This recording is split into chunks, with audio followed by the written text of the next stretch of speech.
Nagmalampusod ang kasaulugan sa ika-54 katuig nga adlaw sa kagawasan sa lalawigan sa Siquijor.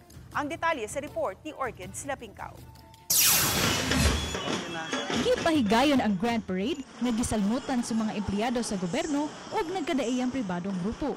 Apil sa kasaulugan, ang tabo diin ang mga abot sa mga mag-uuma sa isla ang gibida. Kultura ug tradisyon sa probinsya gipakita usab sa gidisplay nga artworks ug mga paintings.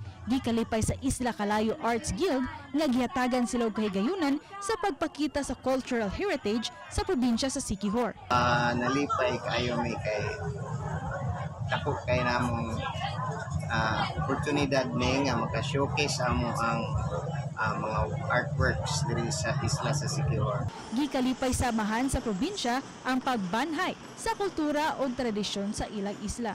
Salamat ko sa nagsuporta sa atong especially sa atong culture and arts, from the paintings to the sulili. It's part of our culture, it's part of Siquijor and how it became Siquijor. Karong tuiga, gibida ang Sulele Dance Festival nga gisalmutan sa DepEd Siquijor Division diin nagdeklara nga mananaog ang San Juan Integrated School.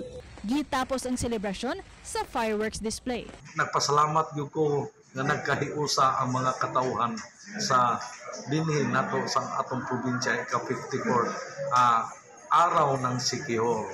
Uban ni Rod Brado, ako si Orchid Slapingkaw. Balitang Bisdak.